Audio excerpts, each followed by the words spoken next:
Hi friends, मैं वरुण त्रिखाली।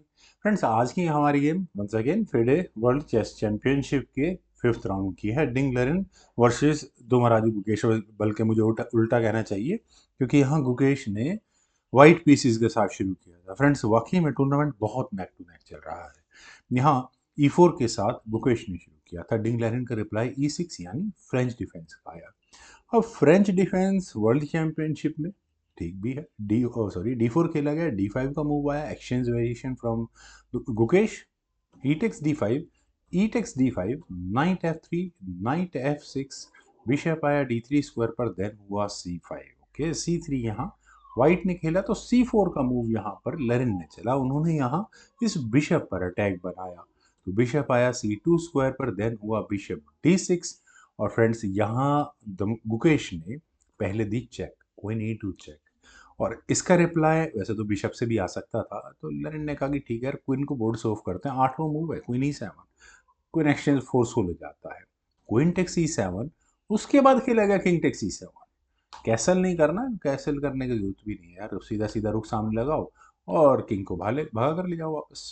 खैर, गुकेश को कैसल कर सकते हैं, उन्होंने यहाँ कैसल किया। रुक आया E8 स्क्वायर पर, रुक E1 चेक, किंग अंदर भागा, rook takes E8 check, king takes E8 ही करना पड़ा यहाँ ब्लैक को, लरन को।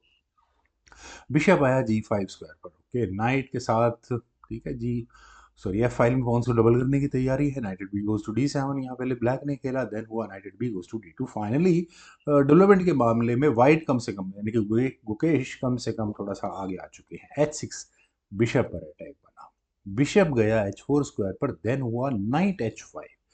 आप देखिए, चेक दोगे तो भी क्या फर्क, चेक देने से क्या फर्क पड़ेगा, ज़्यादा फर्क नहीं पड़ता, क्योंकि किंग के जाने के लिए एक अच्छा स्क्वायर अवेलेबल है। रुक से check I, king F8 square पर गया, देन हुआ G4। फ्रेंड्स, अभी मैं पढ़ रहा था इस गेम के बारे में कि ये वो मूव है जहां लगभग 20 मिनट का समय गुकेश ने इस मूव को चलने में लिया, शायद 20 से कम भी होगा। नाइट पर अटैक बनाया है, नाइट को हटाना पड़ेगा, वापस जाना एक ऑप्शन है, लेकिन नाइट गया F4 स्क्वायर पर, बिशप G3, नाइट पिन हो चुका है, बिशप पर कोई डिफेंस नहीं है। नाइट B6 का मूव यहाँ डिंग लेरिन ने चला, देन हुआ G5। फ्रेंड्स, G5 होने के बाद अब क्या पॉसिबिलिटीज खुलती है? ठीक है, नाइट से पॉन एक्सचेंज कंप्लीट किया जा सकता है। H takes G5, knight takes G5, then bishop आया D7 स्क्वायर पर। फ्रेंड्स, बिल्कुल इक्वल गेम है। कोई अपने आप को ये नहीं कह सकता कि मेरे पास एडवांटेज है, कोई ये नहीं कह सकता कि मेरे पास एक एक्स्ट्रा कुछ मिल सकता है। लेकिन देखिए, नाइट को एक आउटपोस्ट मिलती हुई नज़र आ रही है D2 स्क्वायर पर, लेकिन फिलहाल उसमें ज़्यादा एग्जैक्टली इस पॉइंट पर कोई प्रॉब्लम नहीं है। Knight at G goes to F3, knight वापस आया, देन हुआ रुक E8, रुक एक्सचेंज आस्किंग है। लेकिन फ्रेंड्स, यहाँ वो पॉइंट था जहाँ गेम की कॉम्प्लिकेशन, मतलब सब वेरिएशंस बहुत रास्तों में बदलने लग जाएंगे। यहाँ गुकेश ने अपने नाइट को लिया E5 स्क्वायर पर। ठीक है, bishop light square bishop eliminate हो सकता है, बिशप पेयर का एडवांटेज बनाने की बात की जा सकती है। सबसे पहली बात है कि आपको यहाँ ये प्रॉब्लम नज़र आ गई कि नाइट अनडिफेंडेड हो चुका होगा, क्या करना ही पड़ेगा, बिशप टेक C5 ऑलमोस्ट। अब यहाँ गुकेश के पास दो ऑप्शंस है, शायद ये डिसीजन आसान नहीं रहा होगा। रुक टेक C5 एक चांस था, क्योंकि अगर यहाँ से ये गेम आगे बढ़ती है तो रुक एक्सचेंज जैसा तो ज़रूर होगा। रुक take C5, D take C5, और यहाँ आपको ये जो आउटपोस्ट है D3 स्क्वायर वाली, ये थोड़ी ब्लैक इसको क्लेम नहीं कर पाएगा, नाइट यहाँ वापस ही जाएगा, रिजल्ट निकालना थोड़ा मुश्किल हो जाएगा। लेकिन डी टेक C5 जैसे ही यहाँ गुकेश ने किया, तो तो उनको यहाँ रियलाइज हुआ कि एक छोटा सा एडवांटेज यहाँ डिंग लेरिन के पास है। नाइट गया यहाँ D3 स्क्वायर पर, और बिल्कुल आपको यहाँ ये नाइट एलिमिनेट करना ही पड़ेगा, दूसरी कोई ऑप्शन है नहीं आपके पास। बिशप टेक्स D3 दिखने में लगता है कि बिल्कुल सही भी है। सी टेक्स D3, देन पहले यहाँ खेला गया F3 का मूव।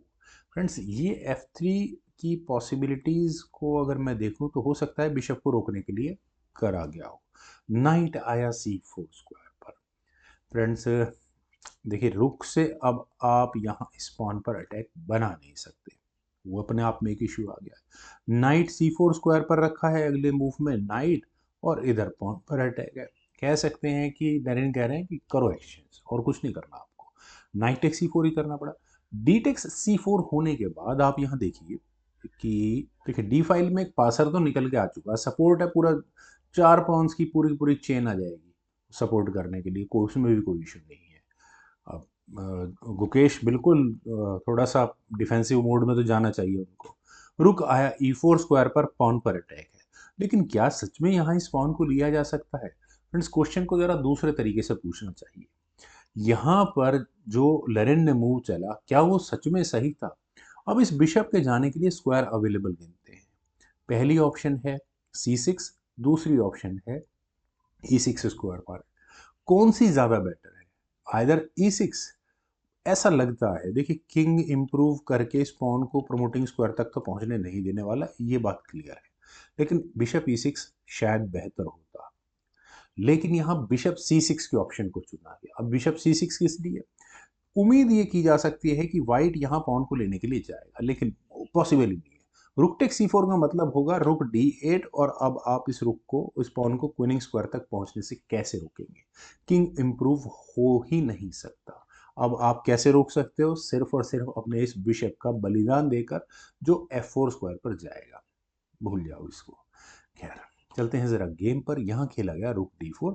गुगेश भी इस बात को समझ चुके थे कि कुछ होने वाला है नहीं, पॉन तो जाएगा उनके हाथ से, F3 स्क्वायर वाला ये बचेगा। बिशप टेक्स F3 खेला गया, देन किंग गया F2 स्क्वायर पर, बिशप पर अटैक बना। फ्रेंड्स मेरे ख्याल से गुकेश हल्का सा गड़बड़ इस गेम में कर चुके थे। आई थिंक ये जो पूरा सीक्वेंस चल रहा है, यहाँ पर कुछ ना कुछ ऐसा है जो लरेन पक्का कि उनके हाथ से थोड़ा सा गेम फिसल गई, यहाँ से वो थोड़ा सा था उनके पास कुछ, वो निकल गया यहाँ से। बिशप H5 मुझे थोड़ा सा ठीक लग रहा है। देखिए मुझे नहीं लगता कि डी पॉन अभी फिलहाल क्वीनिंग स्क्वायर तक पहुंच जाएगा, लेकिन कभी ना कभी तो वाइट को अपने किंग को कम से कम यहाँ इस D2 स्क्वायर तक लाना होगा, ताकि ये क्वीनिंग स्क्वायर तक ना पहुंचे पॉन।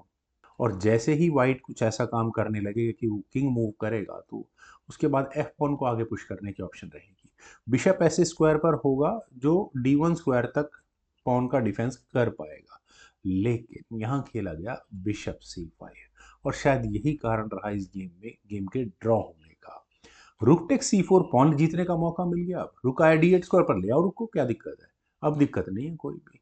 पॉन तो जब प्रमोट होगा जब रुक का सपोर्ट रहेगा वहां तक, क्योंकि वाइट ने डी रुक अपना D4 स्क्वायर पर रख दिया। Rook takes D4, C takes D4, bishop end game, और वो भी ओपोजिट कलर स्टार्ट हो चुकी है।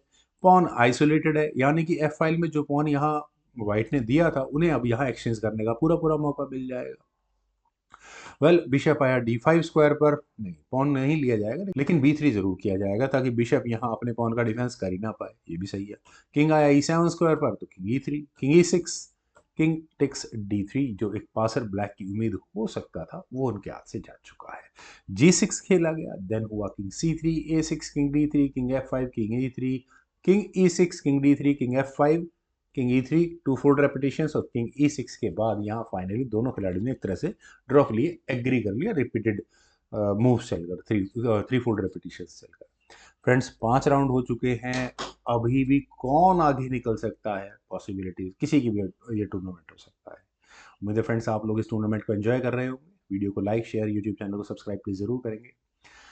आपके कमेंट सजेशन का मुझे बेहद इंतजार रहेगा। Thank you for watching, bye for now.